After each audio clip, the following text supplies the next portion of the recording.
The polished marble echoes with the click of my heels in my apartment building's lobby, the sound reverberating in the emptiness of a Tuesday evening. Another 14-hour workday is behind me, another milestone reached for Horizon Brands. My presentation had the client practically hugging me afterward. I check my phone again. Still nothing. With a soft chime, the elevator doors slide open, and I step inside, my reflection watching me from the mirrored walls.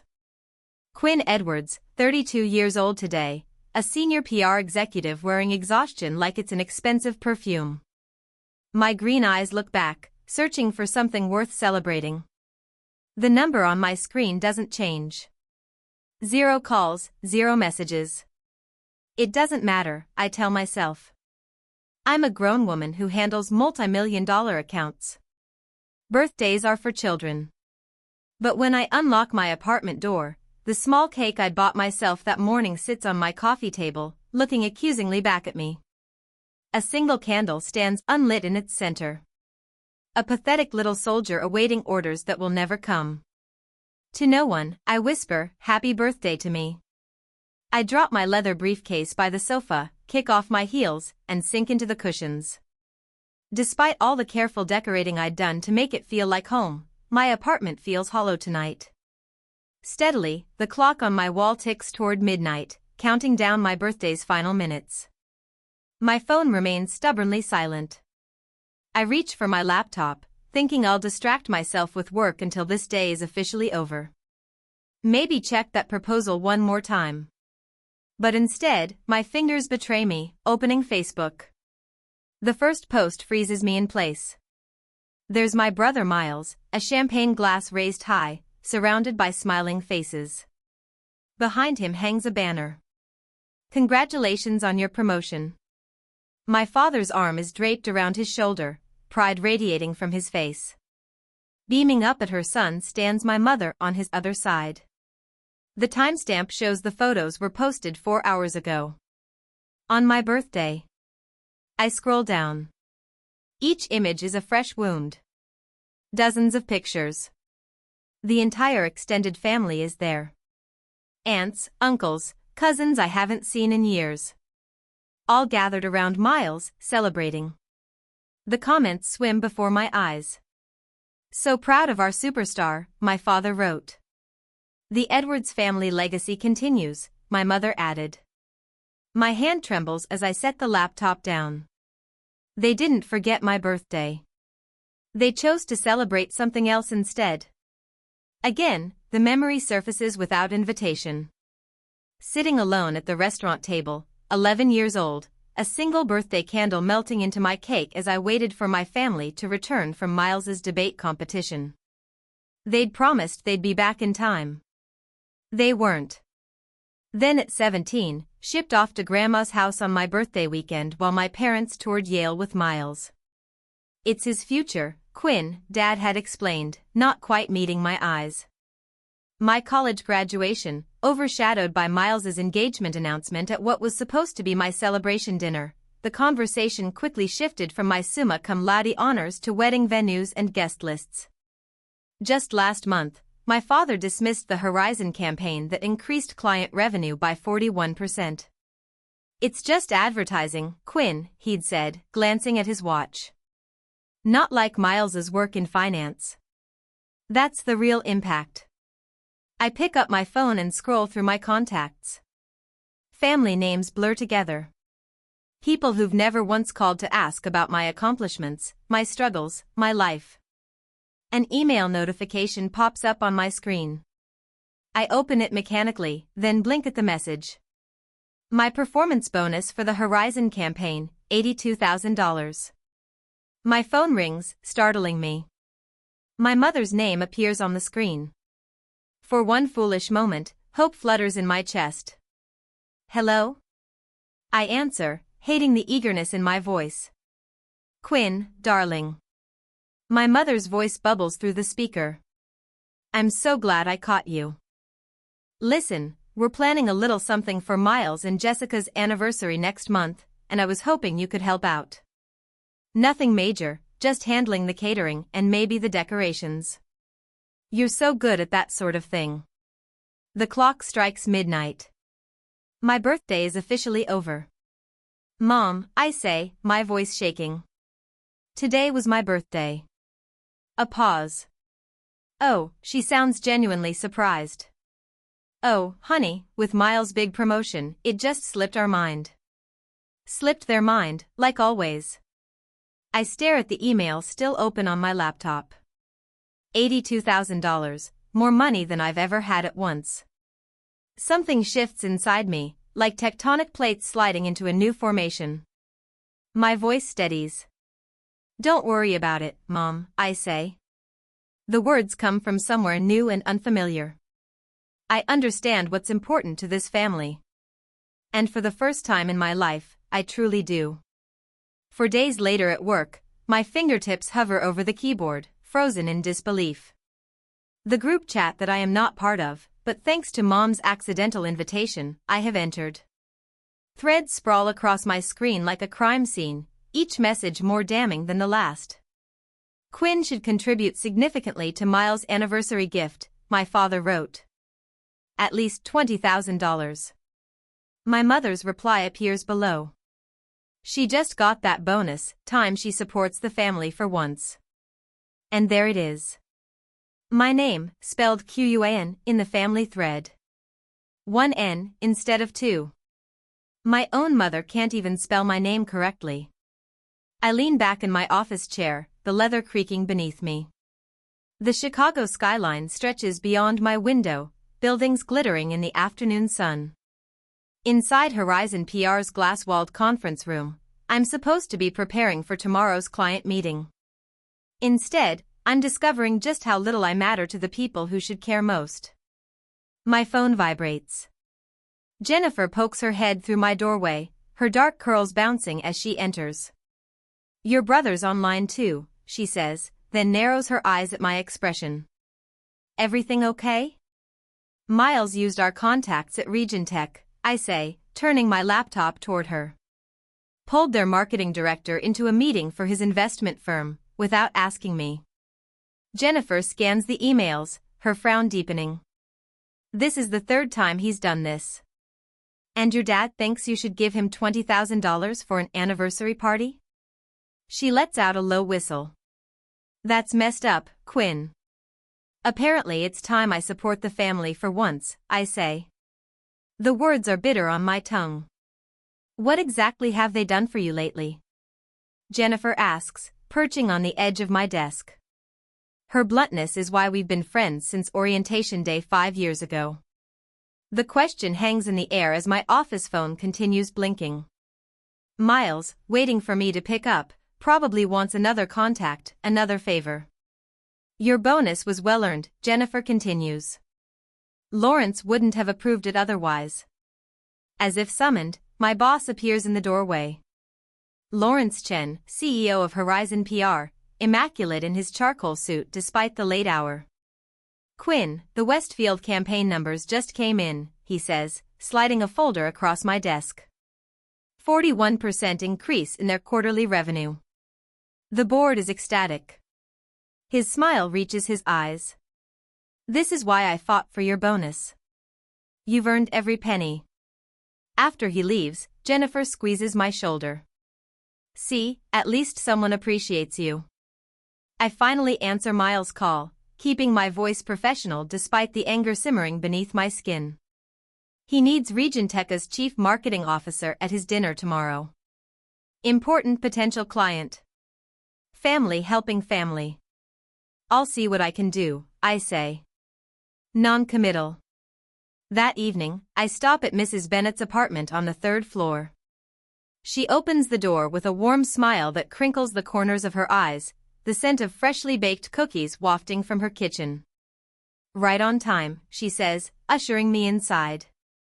At 84, Mrs. Bennett moves with the determination of someone half her age. These oatmeal cookies won't eat themselves.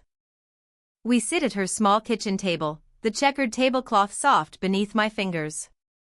For 3 years, Tuesday evenings have been our ritual. Me bringing takeout, her providing dessert. The family I've chosen rather than the one I was born into. You look troubled, she observes, pushing the cookie plate closer. I tell her about the emails, about Miles using my contacts, about the $20,000 they expect me to contribute. And they spelled my name wrong. I finish, hearing the childish hurt in my voice. Mrs. Bennett's hand covers mine. Some parents never see their children clearly, too busy looking at their own reflection. Her words follow me home, lingering as I change for the family dinner I've been dreading for days. My apartment feels like a sanctuary now, away from what awaits me at my parents' house. On Saturday evening, the Edwards family mansion looms over Lakeshore Drive, 3 stories of stone and privilege. Inside, my mother, Claudia, fusses with flower arrangements while my father, Richard, pours himself a scotch. Miles and his wife, Jessica, sit on the leather sofa, looking like a country club advertisement. Dinner progresses with the usual choreography. My father dominates the conversation, detailing Miles' recent promotion. My mother interjects with the perfect anecdote. I push salmon around my plate, waiting for the inevitable. It comes with dessert. Quinn? My father says, setting down his coffee cup with authoritative precision. We need to discuss your contribution to Miles and Jessica's anniversary celebration. The room seems to contract. All eyes turn to me. $20,000 would cover the venue and catering, he continues. As the only family member with a recent windfall, it seems appropriate. My mother nods, her pearl earrings catching the light. Family supports family, darling. The words trigger something in me. Family supports family. When had they supported me? I can't, I say quietly.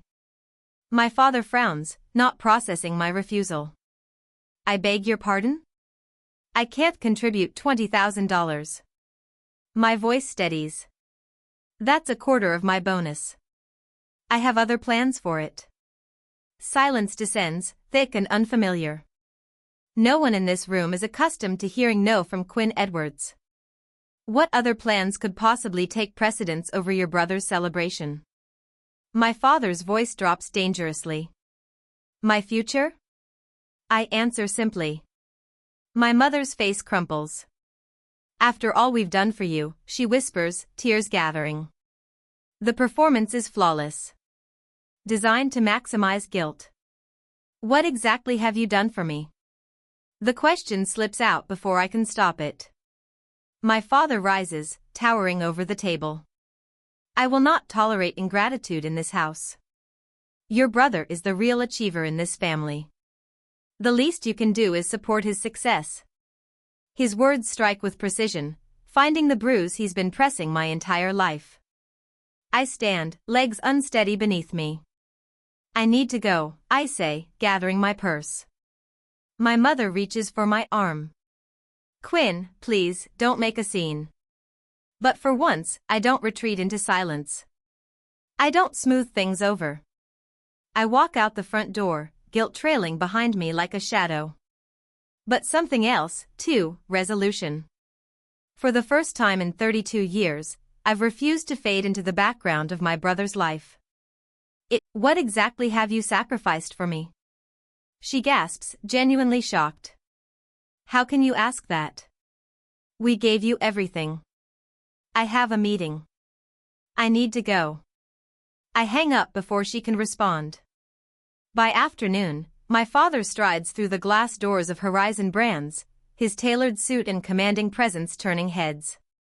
Jennifer catches my eye across the conference room, mouthing code red before disappearing.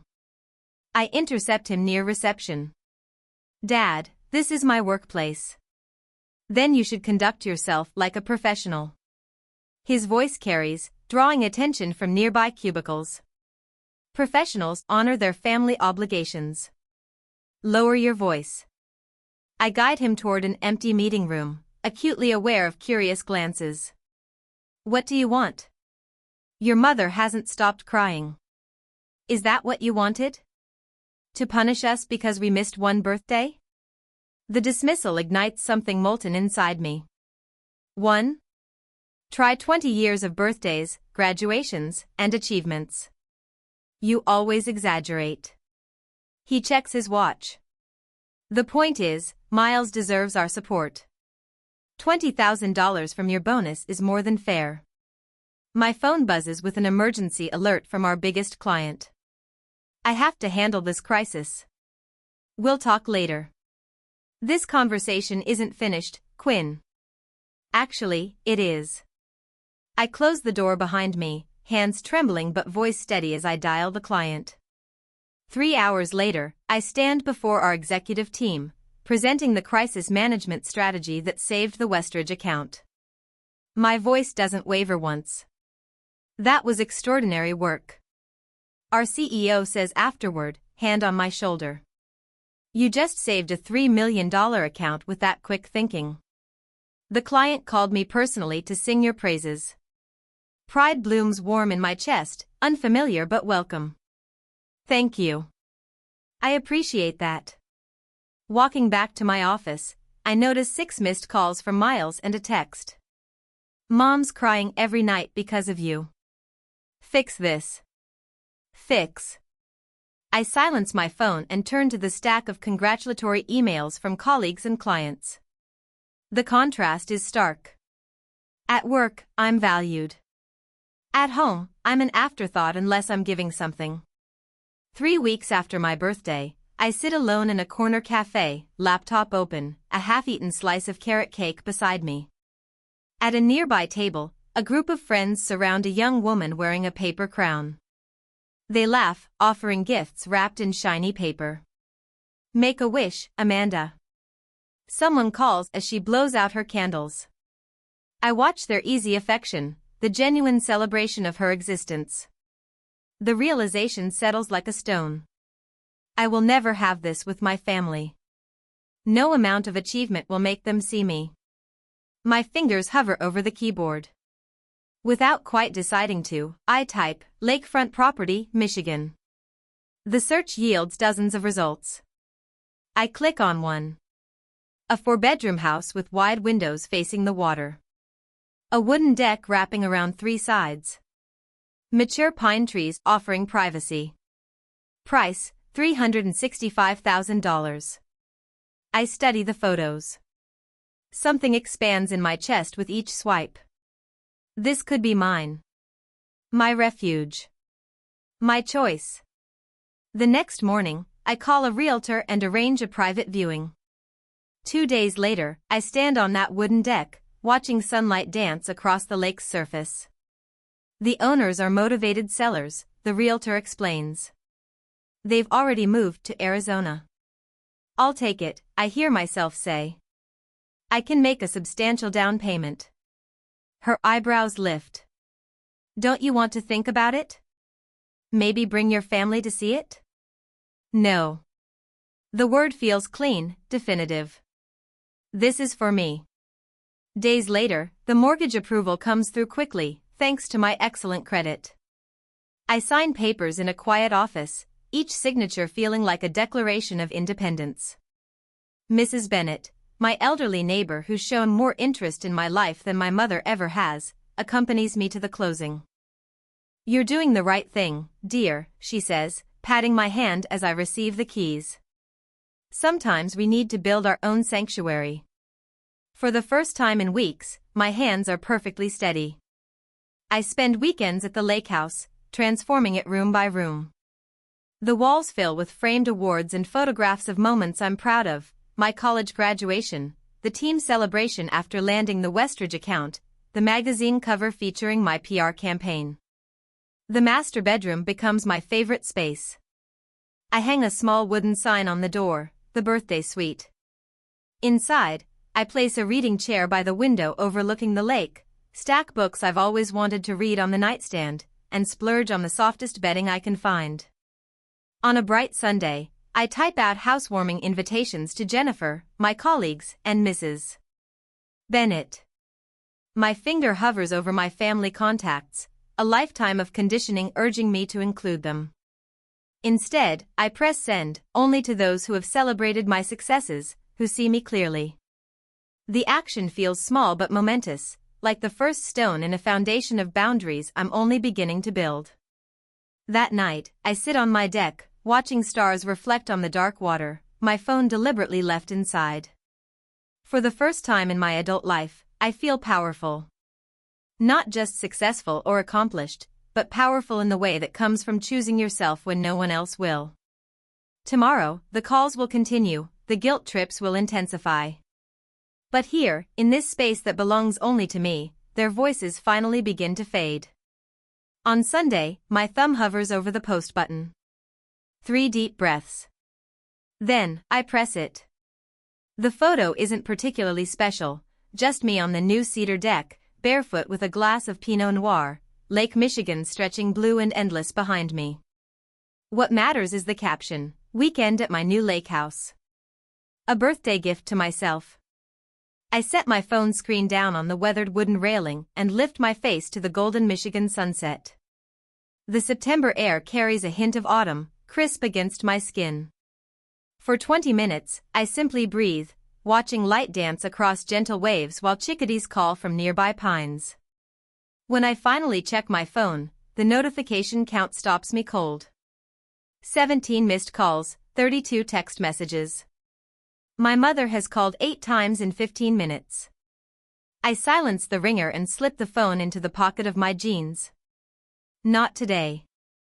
Instead, I settle into the Adirondack chair I assembled myself yesterday after writing invitations, and watch the sun sink lower, painting the water in shades of amber and rose. The lake house is enormous, 4 bedrooms, an open kitchen, a stone fireplace, but every inch belongs to me. Every decision, from the sage green exterior paint to the vintage brass doorknobs, reflects choices I made without seeking anyone's approval.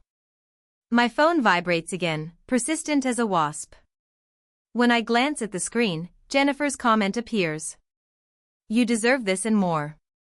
Can't wait to see it in person." Monday morning at work brings 6 voicemails from my mother, each progressively more frantic than the last.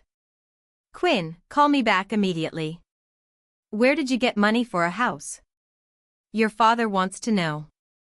This is completely irresponsible behavior. Call us. People are asking questions we can't answer. How do you think this makes us look? Your brother is driving to your work right now. You better be there." The final message arrives at 10 a.m. There's a family emergency meeting tomorrow night. We expect you there. Don't make this worse than it already is. I delete them all and make blueberry pancakes in my new kitchen.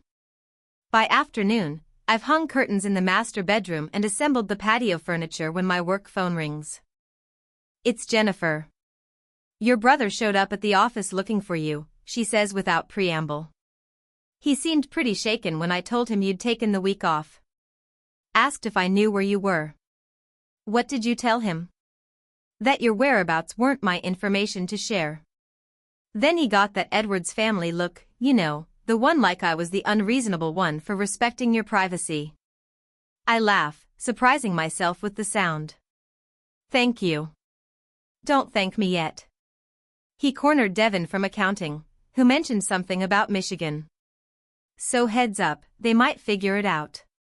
I gaze out at my lakefront property, where autumn leaves drift across fresh-cut grass. Let them. Saturday brings my improvised housewarming. Colleagues from the agency arrive with practical gifts and genuine smiles. My boss, Greg, brings an expensive bottle of Cabernet with a handwritten note, "To celebrating yourself." We toast on the deck while watching boats drift by. Mrs. Bennett arrives last, her silver hair swept into an elegant bun. She carries a quilt made from fabric scraps in shades of blue and green. "For your bedroom," she says, eyes crinkling with warmth. Every home needs something handmade with love. I blink back unexpected tears as she wraps her arms around me. "I'm so proud of you," she whispers. We grill steaks and corn on the deck. Someone brings a portable speaker.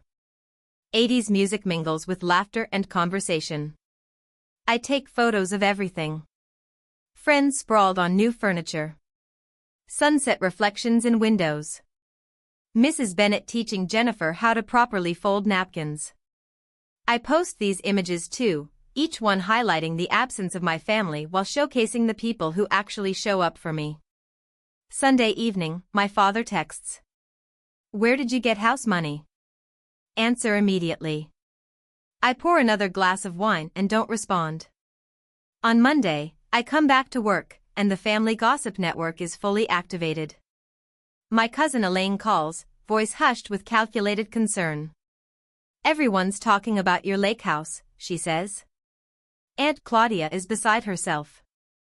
Uncle Richard wanted to call in a family meeting, but you weren't there. I was busy hanging shelves, I reply, surprised by my own calm. Quinn.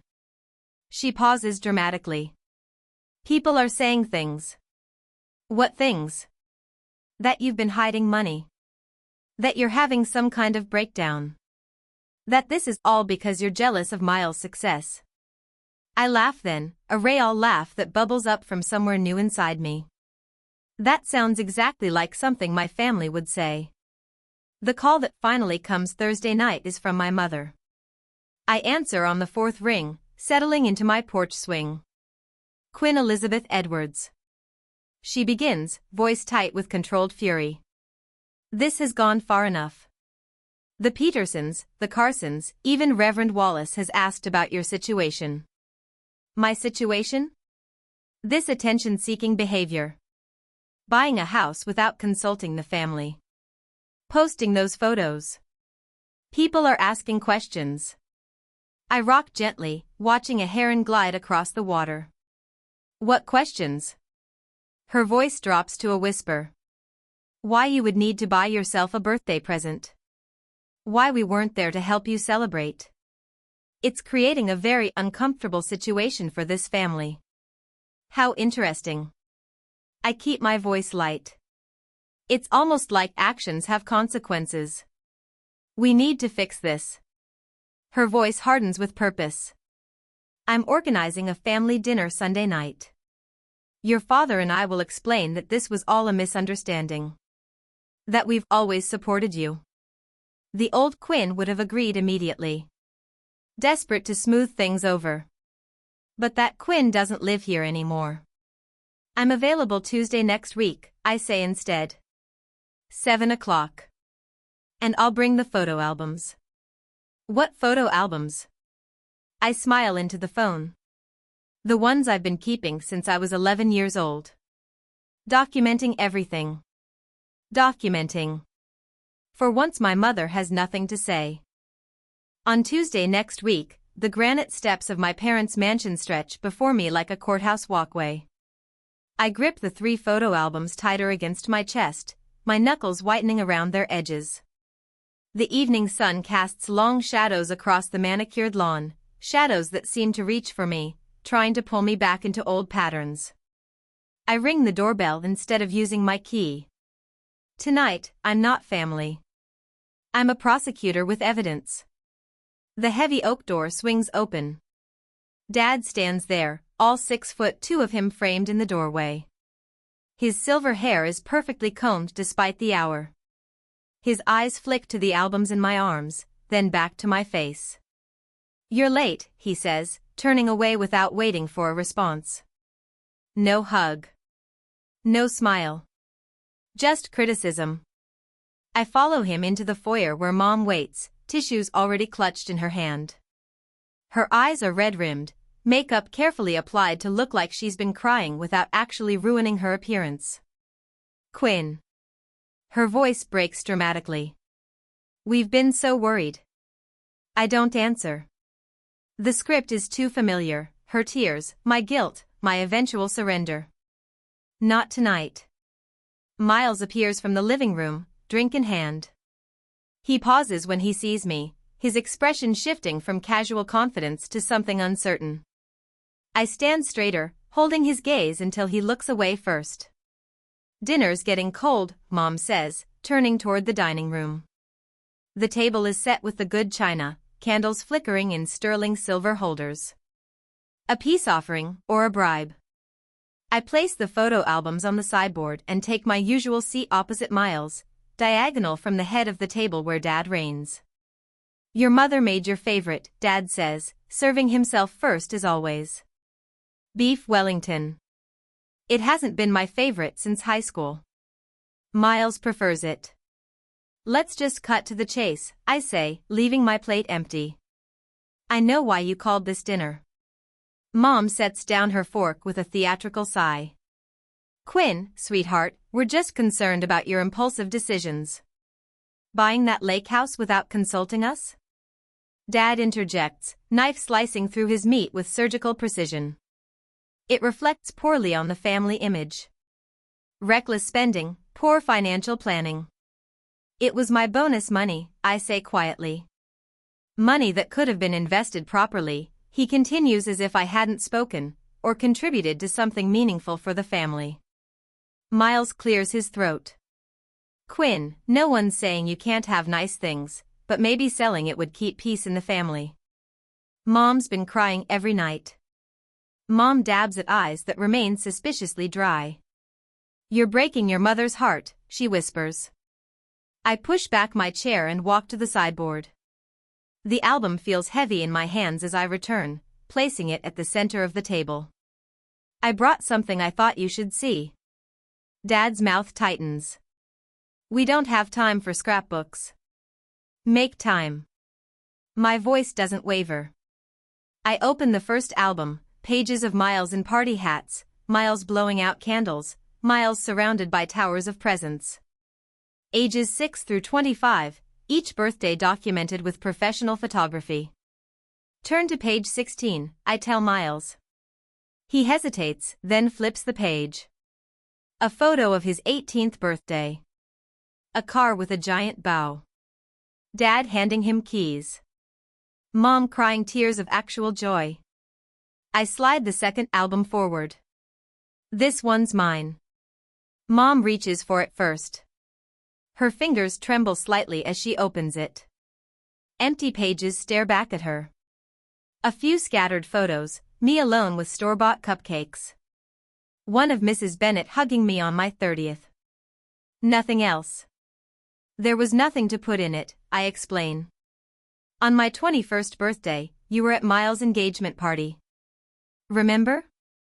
Miles flinches. I open the third album without waiting for a response. Family vacations? Disney World. The Grand Canyon. European tours. I'm not in these because I wasn't there, I say. I was left with Grandma, or at summer camp, or told there wasn't enough money for everyone to go.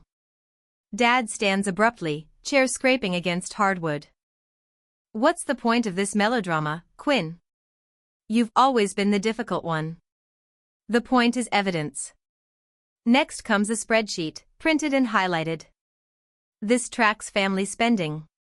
Miles versus me. College tuition. Birthday gifts. Car down payments. Family trips. The numbers tell their own story. Thousands for Miles, hundreds for me.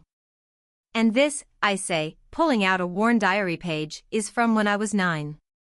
I read aloud, maybe next year they'll remember my birthday without Grandma calling to remind them. Finally, I produce a photograph. Christmas dinner, 3 years ago. An empty chair at the table, a place setting with my name on a card. I was in Chicago, working. You knew I couldn't come, but you set a place anyway, took this picture, and sent it to me with, "We missed you." You wanted me to feel guilty for not being there. But I was the only one who noticed something. I point to the chair. Look closer. Mom takes the photo, squinting. That's not my usual chair, I say quietly. That's where guests sit. Even when you're pretending I belong, I'm still an outsider. The silence stretches between us, taut as a wire. Dad's face darkens to crimson. What do you want from us, Quinn? An apology? Fine. We favored Miles. He was always the priority. He's carrying on the Edwards name, the Edwards legacy. Mom crumples, real tears now. We didn't mean to. It just happened. And then it became a pattern, I finish for her.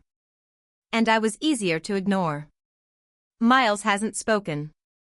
He's staring at a photo I deliberately placed at the edge of the table. Him at 8, surrounded by presents. Me at 6, watching from the background, mouth tight and a smile that doesn't reach my eyes. I stand, gathering my evidence, except for the albums. Those I leave behind. I don't need your approval anymore. I say, voice clear and steady. I don't need your love or your attention or your validation. I waited 32 years for you to see me. I'm done waiting. I turn toward the door, shoulders straight, steps unhurried. Behind me, Miles calls my name. Mom sobs. Dad remains silent. I pause at the threshold, not looking back. The albums are yours to keep. Consider them a gift. The door closes behind me with a quiet click that echoes like thunder. A year later, on my birthday, the morning sun paints gold across my lake house deck as I arrange a tray of fresh fruit beside a champagne bucket. 33 candles wait on the cake. Jennifer insisted on bringing one for each year, plus one for luck. Need any help? Mark from marketing calls from the sliding door, balancing a platter of pastries. Just set those anywhere. I smooth my red sundress and check my watch. Everyone should be here within the hour. A year makes quite the difference. Last birthday, I sat alone in my apartment with a store-bought cake. Today, my deck bustles with colleagues and new friends, all here to celebrate me. My phone buzzes with congratulatory texts about my promotion to senior director. The timing feels poetic, announced yesterday, celebrated today. The lake sparkles beyond the railing, reflecting the sky that matches my mood. Dr. Lavish, my therapist, would call this progress. Our weekly sessions have helped me understand the family dynamics that shaped me. Generational patterns, she calls them. Breaking them takes courage. Courage looks like spending Thanksgiving at a resort in Vermont instead of my parents' house. Like muting group texts when they turn manipulative. Like building my own traditions from scratch. Quinn. Jennifer raises her mimosa glass. To the birthday girl who taught us all how to choose ourselves. Glasses clink. Laughter ripples. I absorb the warmth of genuine connection, so different from the hollow performance of family gatherings. A car door slams out front. I know that engine sound. My brother's BMW. Miles stands awkwardly at the edge of the deck, holding a wrapped package. The party conversation dims as he approaches. Sorry to crash, he says. I wanted to give you this in person. We haven't spoken since the photo album confrontation. Since he watched his perfect family narrative crumble under the weight of evidence. Join us, I say, surprising myself with how much I mean it. Later, when the party moves indoors, Miles and I sit at the end of the dock. The package rests between us, still wrapped. Therapy's been eye-opening, he admits, watching a sailboat cut across the horizon. Dad still won't go, but Mom's trying. She talks about you differently now. And you? I ask. I never saw it until you showed us. How they erased you while spotlighting me. He pushes the package toward me. Open it. Inside is a framed photograph I've never seen before. Me at 7, perched on our old tire swing, laughing at something beyond the camera. Just me. Found it in Dad's storage boxes, Miles explains. Had it restored. Proof you existed, even when nobody was looking. My throat tightens. Not a solution, but a beginning. A knock at the lake house door pulls me back to the party.